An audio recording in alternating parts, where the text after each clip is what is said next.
E aí galera, bem-vindos a mais um episódio do Suspense à Tona. Eu sou o Cadu. E eu sou o Giba. E hoje a gente vai falar de um dos casos mais perturbadores da história criminal britânica.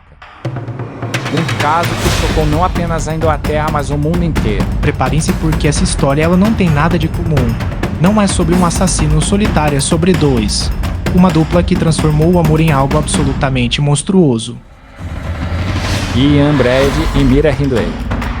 Os assassinos dos pântanos. Dois nomes que até hoje, mais de 60 anos depois, ainda fazem as pessoas tremerem.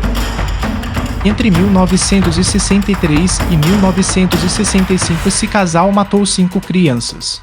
5 vidas inocentes. E o fizeram com uma frieza e uma crueldade que ultrapassa qualquer compreensão. Pauline Reed, 16 anos. John Kilbride, 12 anos. Katie Bennett, 12 anos. Leslie Indone, apenas 10 anos. Edward Evans, 17 anos. 5 nomes que nunca devem ser esquecidos. E tem mais. Uma dessas crianças, Katie Bennett, nunca foi encontrada. Até hoje, 60 anos depois. Então respira fundo, galera. Porque essa jornada vai ser intensa. Vamos conhecer os monstros. Vamos ouvir sobre as vítimas. E vamos entender como o amor pode se transformar em pura maldade. Este é Os Assassinos dos Pântanos. Vamos lá.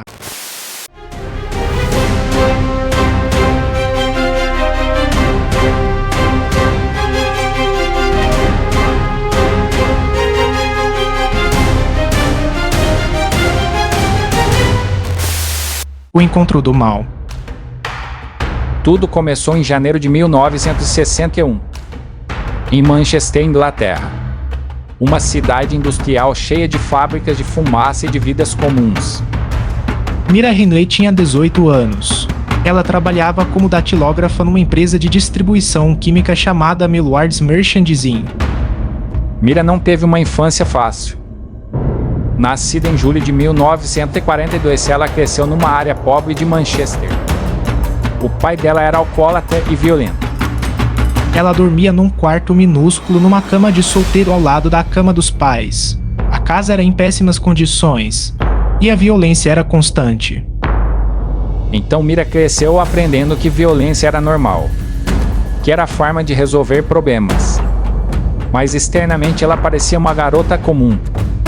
Ela era religiosa, frequentava a igreja, tinha amigos, parecia uma jovem trabalhadora como qualquer outra.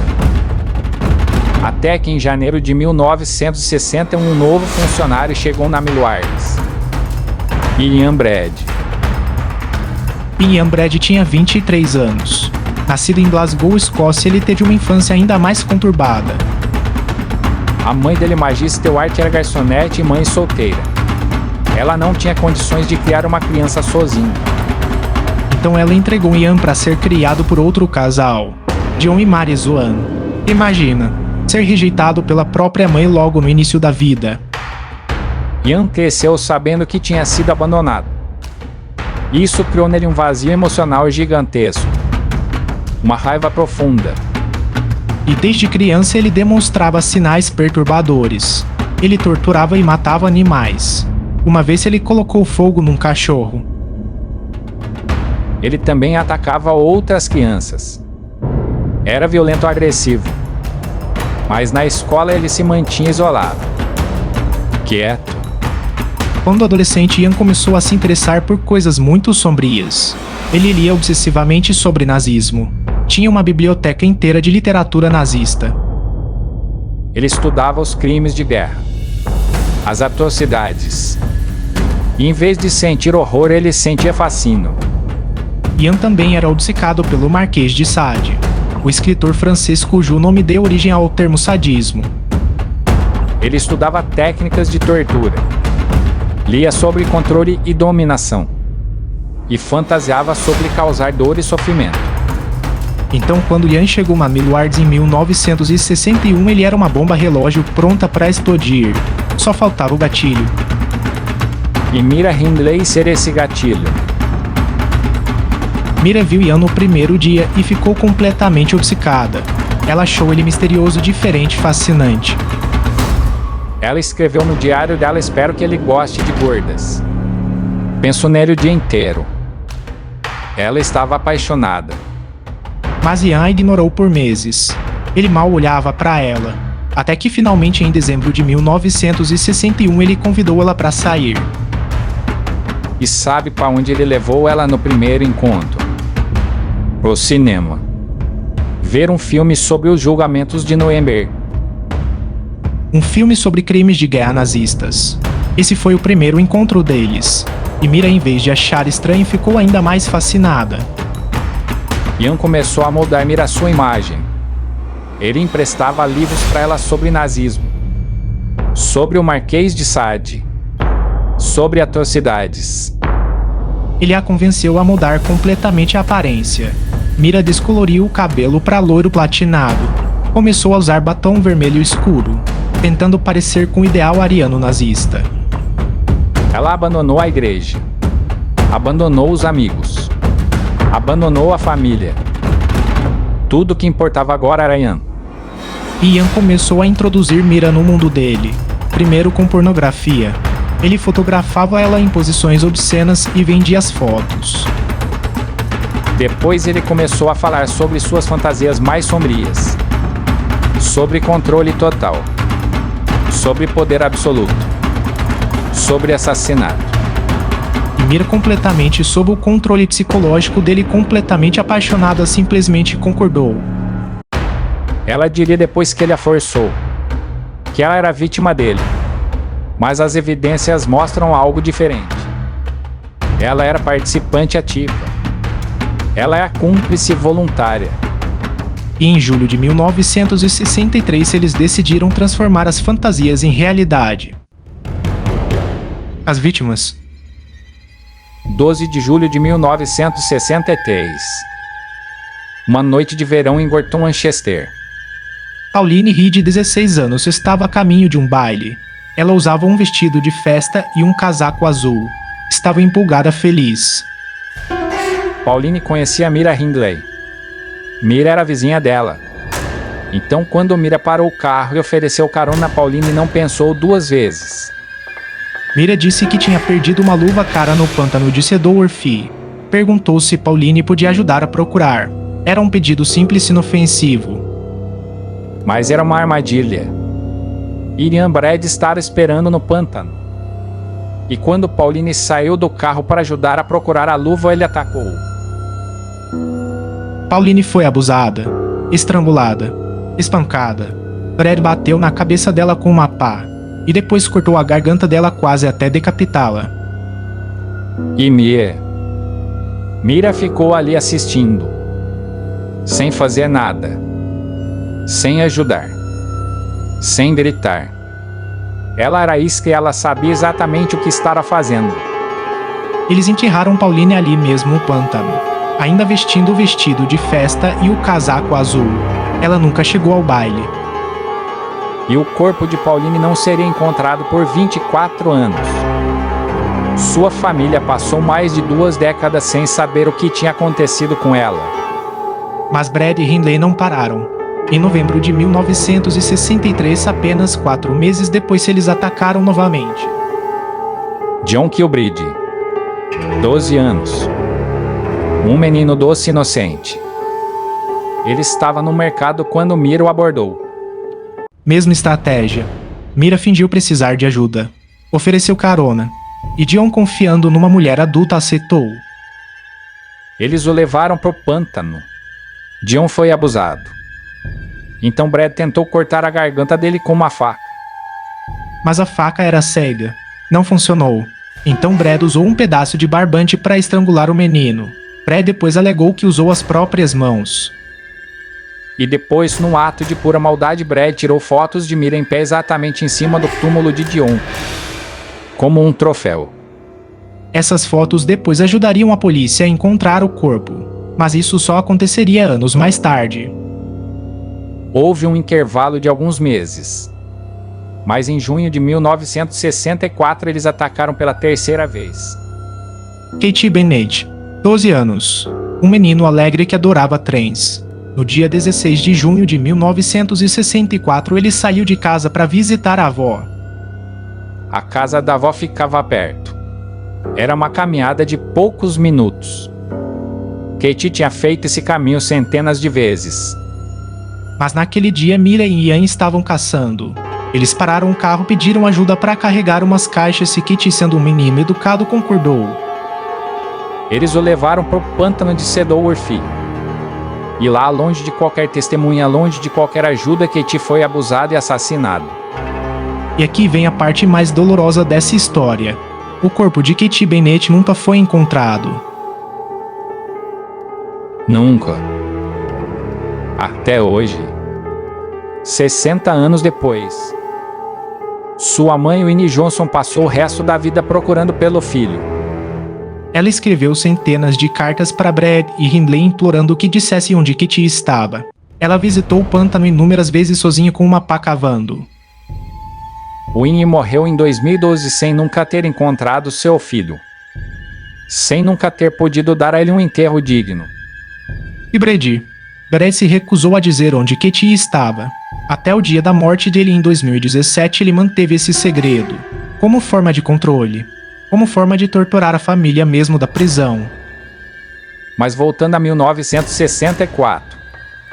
Em dezembro, no dia de Boxing Day, dia 26 de dezembro, Brad e Hindley cometeram talvez o crime mais horrível de todos. Leslie Indoney, apenas 10 anos de idade. Leslie estava numa feira, feliz se divertindo, e Mira abordou com um sorriso amigável. Mia disse que precisava de ajuda para carregar algumas compras para o carro, e Leslie, uma criança educada e prestativa, concordou em ajudar. Mas em vez de levá-la de volta à feira, eles a levaram para a casa da avó de Mira. Uma casa vazia onde ninguém os perturbaria. E lá eles fizeram coisas que não dá nem para descrever completamente. Eles despiram a menina, amordaçaram ela, amarraram ela. Forçaram ela a posar para fotografias pornográficas. E gravaram tudo em áudio. 16 minutos de gravação. 16 minutos de uma criança de 10 anos implorando pela vida. Na gravação você ouve Leslie chorando, implorando: por favor, não me machuquem. Eu quero ir para casa. Eu quero minha mãe. E você ouve a voz de Mira. Filha. Mandando ela ficar quieta. Ameaçando ela. Sem um pingo de compaixão. Depois da tortura e do abuso, Brad abusou e estrangulou Leslie. E enterraram o corpo dela no pântano. Quando essa gravação foi tocada no julgamento, até os policiais mais experientes choraram. O tribunal inteiro ficou em silêncio absoluto. E finalmente, em outubro de 1965, eles mataram pela quinta e última vez. Edward Evans. 17 anos. Diferente das outras vítimas, Edward era mais velho e foi morto de forma diferente. Brad conheceu Edward num pulo.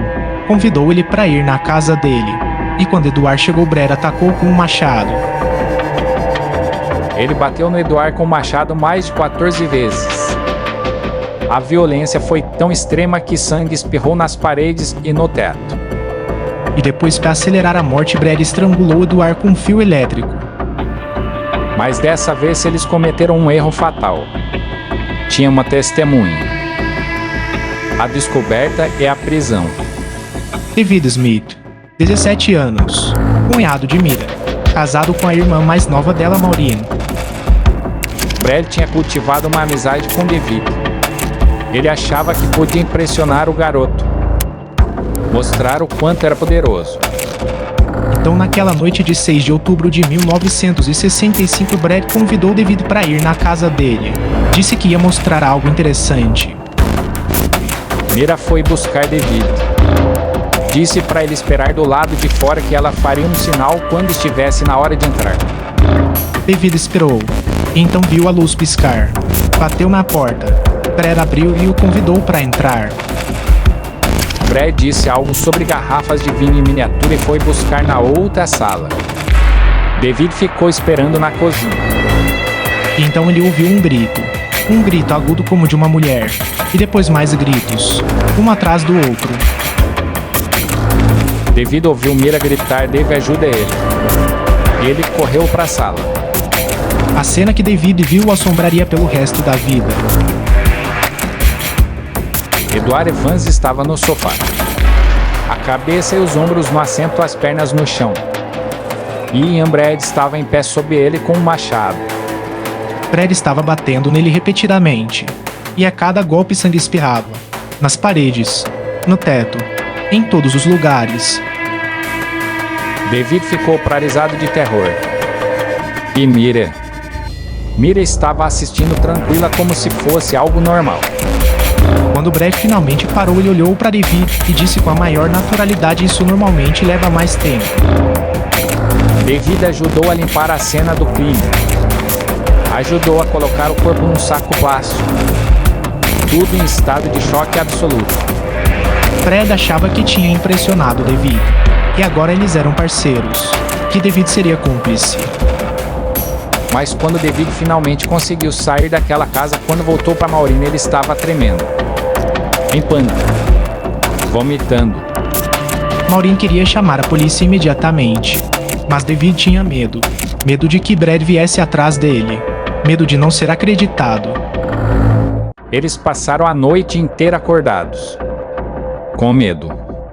David com uma faca e um martelo na mão guardando a porta. E de manhã cedo às 6 da manhã, David foi até uma cabine telefônica e ligou para a polícia. A polícia chegou na casa de Brad e Hindley naquela mesma manhã. Encontraram o corpo de Edward Evans enrolado num saco plástico. Brad e Hindley foram presos imediatamente, mas o horror estava apenas começando a ser revelado. Ao investigar o apartamento, a polícia encontrou etiquetes de guarda-volumes. Etiquetes que levavam a 2 malas na estação central de Manchester. Quando abriram as malas, encontraram o inferno documentado.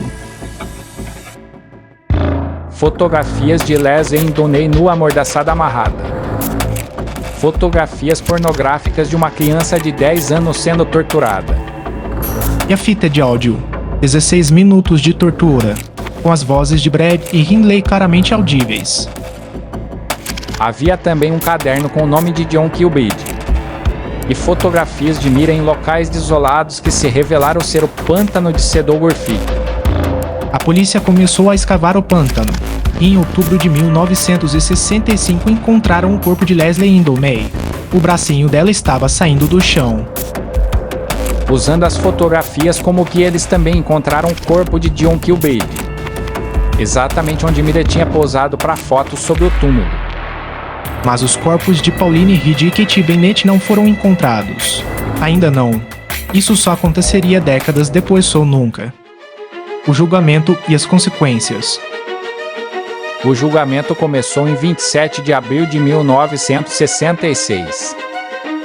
Foi chamado de o julgamento do século. E dessa vez a hipérbole era justificada.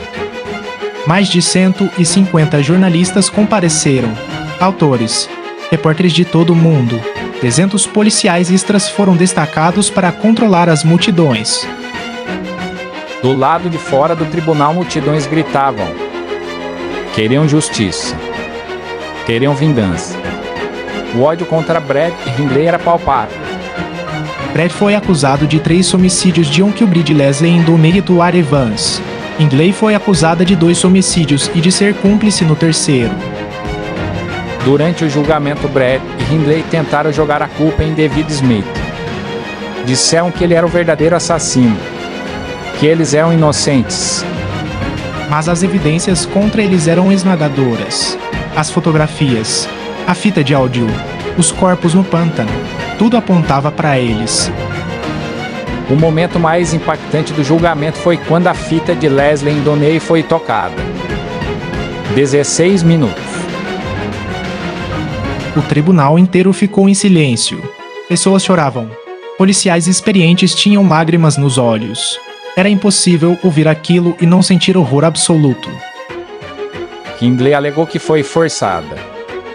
Que Brad a ameaçava. Que ela era vítima dele. Mas a fita mostrava o contrário. Na gravação, a voz de Mira é fria, controladora. Ela não parece assustada. Ela parece estar no comando. Ela era participante ativa. O júri deliberou. E em 6 de maio de 1966 o veredito foi anunciado. Culpado. Brett foi considerado culpado de todos os 3 homicídios. Hindley foi considerada culpada de 2 homicídios e cúmplice no terceiro. Eles tiveram sorte, porque a pena de morte tinha sido abolida na Inglaterra apenas algumas semanas antes da prisão deles. Se tivessem sido presos alguns meses antes, eles teriam sido enforcados. Mas agora receberam prisão perpétua.